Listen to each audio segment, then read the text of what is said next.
Vamos retornar do nosso rápido intervalo com a nossa colinha, com a nossa já famosa colinha, que é o resumo de tudo aquilo que os nossos amigos espirituais gentilmente fazem chegar até nós.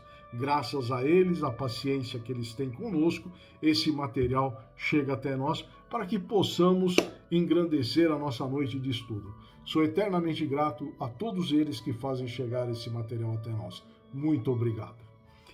Bom, para não ficar longo e não custa lembrar, após este vídeo, a nossa Magneide fará suas observações, seus comentários e encerrará a noite com as suas orações e depois o espaço estará democraticamente aberto ao comentário de qualquer um, qualquer um que queira participar. Eu gostaria que pudessem postar alguma coisa sobre Guerra Santa, algum material para engrandecer, junto com as pesquisas dos nossos amigos, a nossa noite de estudos. Para não nos alongar, vamos dar início. A pergunta 671 fala o seguinte: que devemos pensar das guerras santas? O sentimento que leva os povos fanáticos a exterminarem, o mais possível para serem agradável a Deus, aqueles que não compartilham de suas crenças, pareceria ter a mesma origem que aquele que os excitava outrora ao sacrifício de seus semelhantes? Materialização. Vamos iniciar com a etimologia da palavra guerra. Guerra provém do germânico ocidental wera, que significava discórdia, peleja ou revolta. Sobre a Guerra Santa, foi uma guerra causada por diferenças entre religiões. São Tomás de Aquino desenvolveu estes critérios e seus escritos foram usados pela Igreja Católica Romana para regulamentar as ações dos estados europeus. Em 2004, foi feita uma pesquisa onde se catalogou as principais guerras.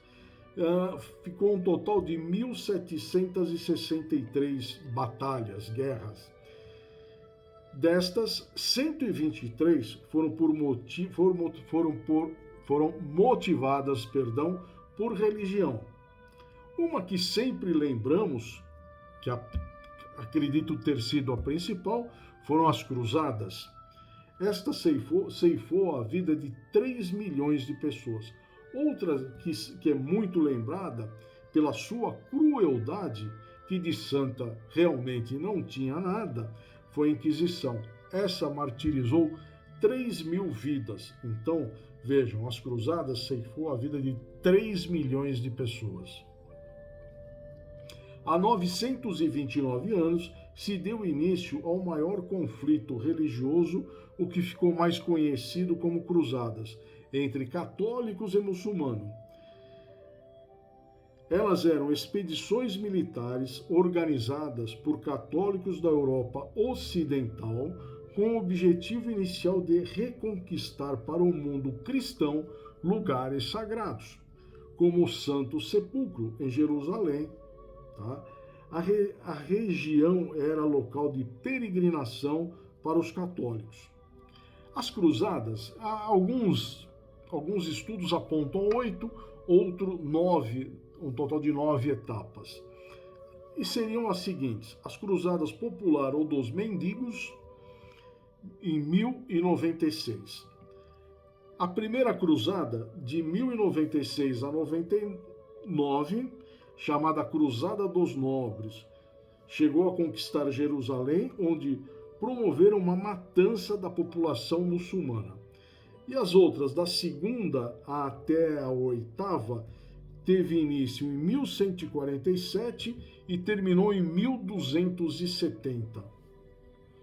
Ou seja, mas foram espaços, por exemplo, primeira cruzada de 1096 a 99, a segunda de 1147 a 49, depois a terceira de 1189 a 1192, a quarta de 1202 a 1204 e da quinta à oitava. Começou em 1218 e parou e terminou em 1270. Algumas curiosidades sobre a Guerra Santa. No Oriente, os islâmicos abrangiam seus domínios e já conquistavam a Palestina, colocando em perigo o Império Bizantino. A terra sagrada para os cristãos estava sob o domínio e poder de estrangeiros, que professavam outra fé. O acesso aos locais por onde Cristo passou foi proibido pelos islâmicos de transitarem cristãos. Já o Papa Urbano II, percebendo o aumento populacional e a proibição dos cristãos de adentrarem a Jerusalém, cidade santa para o cristianismo, decidiu organizar expedições religiosas e militares para lutar contra o povo islâmico e reconquistar o acesso à Terra Santa. O cavaleiro que aceitasse participar dessas expedições ganharia a indulgência, ou seja, o perdão de todos os seus pecados. Por outro lado, comerciantes apoiaram essa expedição, pois pretendiam ampliar seus negócios e levar à Europa produtos orientais, como as especiarias, entre elas gengibre, pimenta e noz moscada.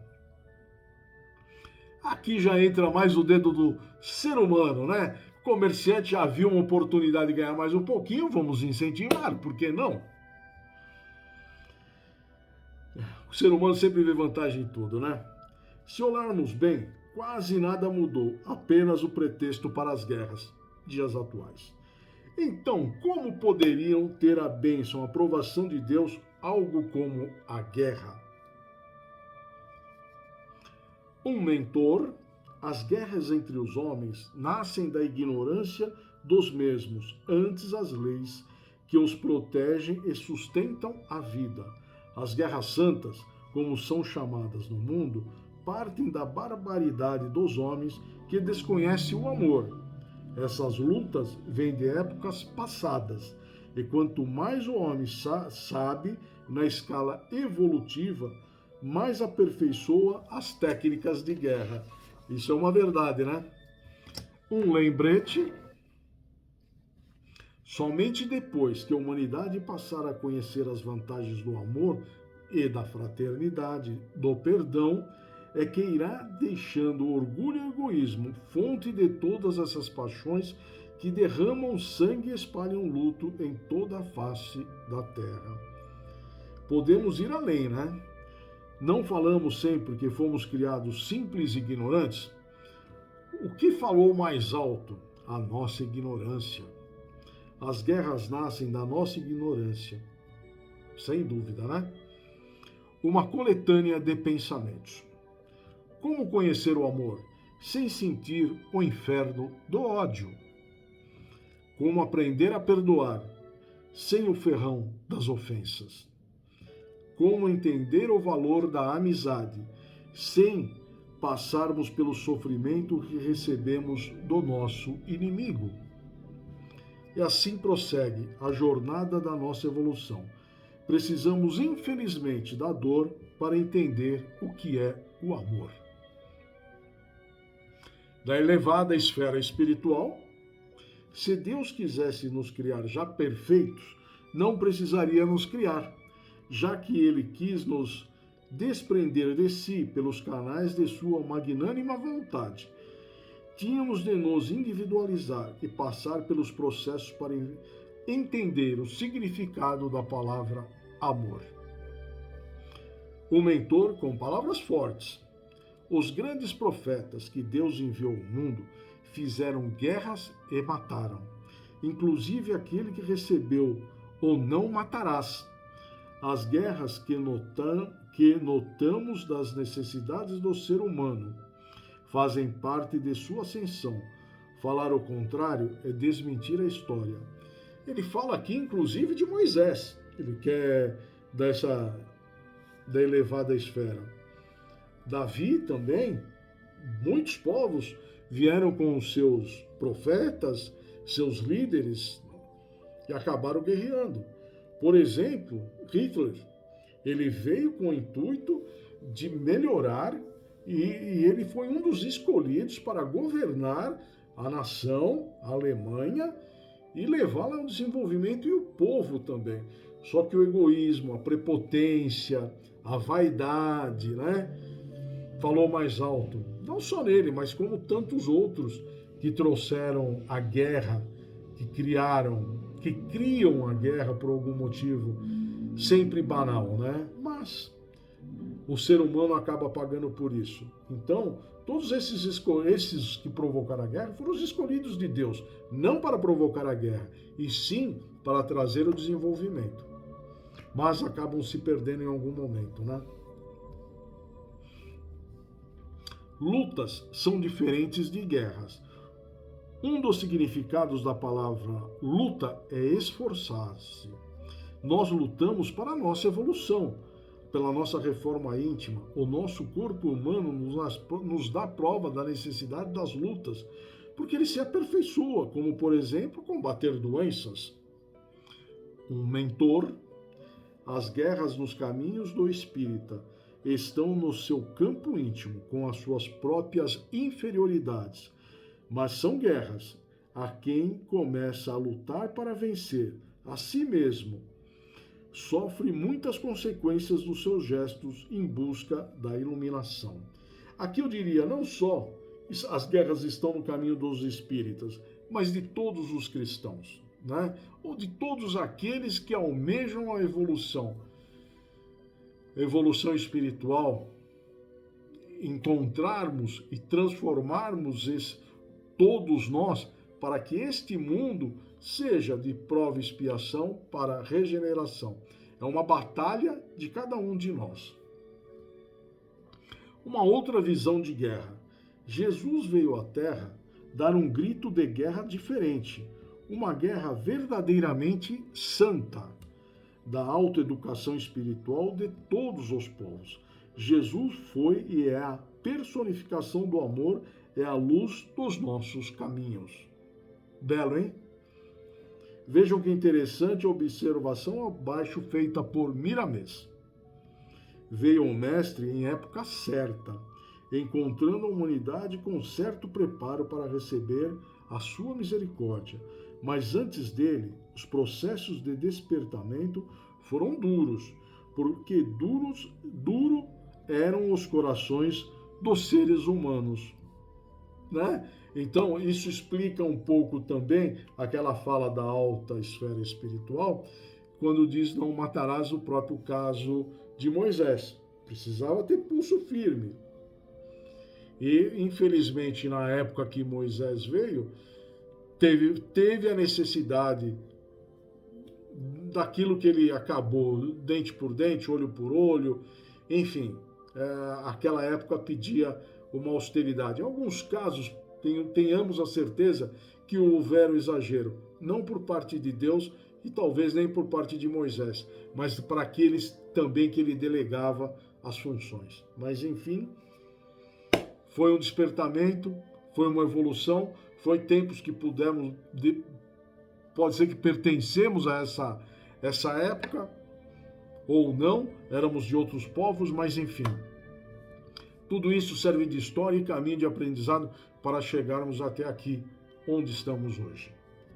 Da alta esfera espiritual, as guerras santas também se encontram em todos os planetas habitados, onde os seres encarnados são inferiores e se encontram presos pela ignorância.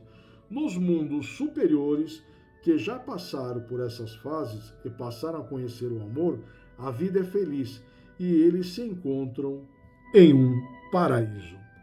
Então não vamos imaginar que a guerra é específica aqui do planeta Terra. Todos os outros mundos habitados têm a sua guerra. Eles estão em desenvolvimento. Não aqueles povos ou planetas que já chegaram ao topo. Esses, como diz aqui o texto, estão no paraíso. Vamos finalizar a noite. O céu e a felicidade se encontram dentro das criaturas. Mudando por dentro, tudo por fora opera transformações de acordo com os nossos sentimentos. Com isso, finalizamos essa pergunta 671, que ela é muito interessante, fala sobre guerra, tipo uma aprovação de Deus, não, a guerra foi necessária e tal, mas enfim, as guerras santas, trouxe, graças aos nossos amigos espirituais, trouxe esse vasto material para que pudéssemos discutir e chegar ao ponto. O que é guerra, por que das guerras e como isso poderia ser agradável a Deus, né?